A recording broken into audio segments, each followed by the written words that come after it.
All right, so the last tool that we're going to use is Scrapebox. And Scrapebox has just a ton of features, but one of its best and most useful features is its keyword scraper.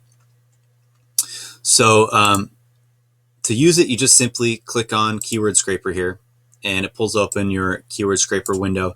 You're going to put your seed keywords in here, and this is where we actually want to add the word Seattle, because we want localized keywords. We want Seattle keywords because that's what we're going to be tracking. This is not only going to give us a little bit more visibility into the variety of things that people are searching for. We're definitely going to scan through these and try to look for more variation if we can find it. But I don't think we are going to in this project. Sometimes there's, like I said in these other videos, sometimes there's tons of variation. In this one, there's like barely any. There's really no variation. So we're probably not going to find any more. But we still want to gather up keywords to track. So the keywords we track are different than the website keyword structure because, let me just show you what I mean. So we're going to go ahead and grab these here. We've got wedding planner, drop that in there. Wedding coordinator, drop that. We've got wedding designer, that in there, and event design. We'll throw that in there. Okay. And then what I'm going to do is prefix Seattle. And we can actually get rid of the ones that don't say Seattle. Now, there's easier ways to do this. Another tool that I use if you're working on a huge list, like here it's only 4 keywords, so I just prefixed and then deleted, and they're just kind of tidied up, But if you're working with a much larger list, you would want to use a better tool. And so what I use a lot when I'm working with big lists, big keyword lists, like seed keyword lists, is Text Mechanic. There is a tool called combination. It's the line combination generator. So here you can put in the word Seattle, and then put a delimiter. It would be a space, and then here you put keyword 1, keyword 2, I can't type. Keyword 3, keyword 4, and then then you just hit generate combinations, and it's going to do that for you. So that's a better way to do it. So if you have like 100, you just drop them in there, and then make the combinations. But here we've got those. So now these are all the different engines that it searches. There's like looks like about 15 of them. So we don't want all of those.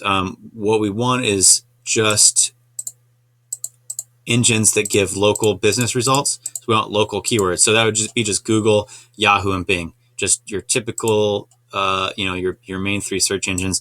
Now you can put this on 1 to 4 levels. So the 1 level means it's gonna take these 4 keywords. It's gonna scrape for more, and it's going to drop the results here. 2 levels means it takes some, scrapes for more, drops the results, and then takes those back over to the left. The results scrapes for more, and then drops the results. So it does it, basically does the whole circuit once, twice, 3 times, or 4 times, depending on what you put in here. Usually I go with 2, but we'll just try it and then see how many results we get. So we'll hit start. So here we got 104 keywords, and that's probably good. I mean, I think that's probably as much as we're going to get that's going to be relevant. So we want to go here and remove keywords not containing the word Seattle, because we only want Seattle keywords. And that dropped us down to 76. So that's a pretty good list. We'll go ahead and transfer those over to the left side, and then we can Control A, Control C, and make a new document. We're just going to drop them in here. And now we want to kind of go through and tidy these up a little bit. So what I'm going to try to get rid of is ones that are irrelevant.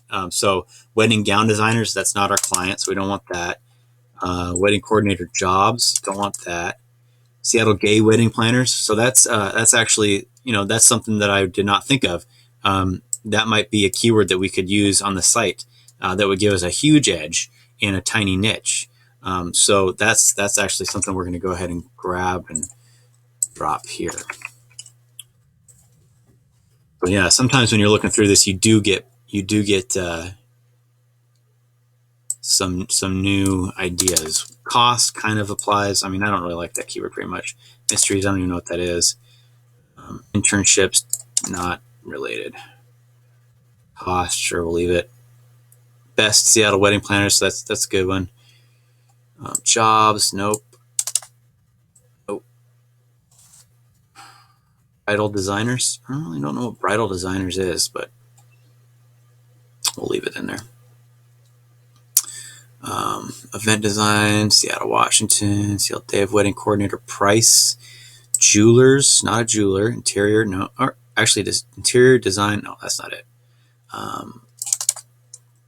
Dresses, not dresses. Jobs, Phoenix, not Phoenix. Seattle, yeah, that's a good one. Day of Wedding Coordinator. Dress designers, not a dress designer. Los Angeles, assistant jobs.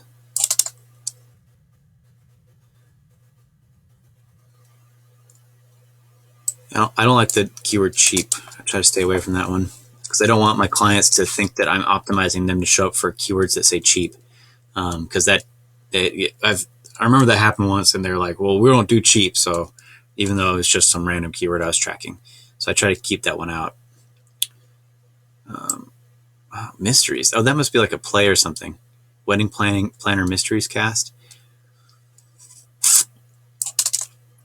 So fees, it seems like actually there is a trend here. People are looking for things like fees, prices, and costs. So that might be actually worth making a note of here.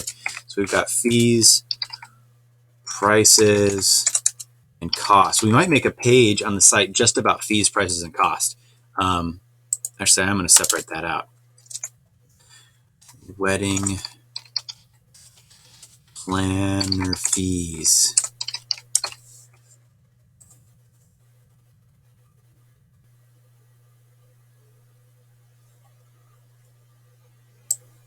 Nope. Gowns, nope. Affordable. Actually, affordable is a good keyword. I like that one better than cheap. Costs, Texas.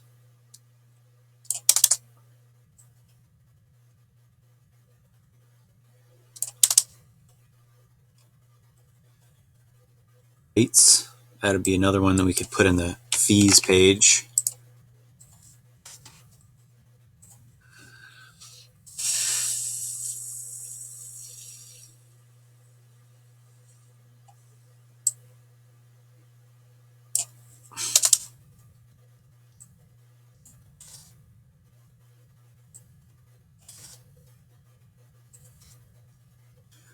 So Indian is a really common keyword. That's interesting.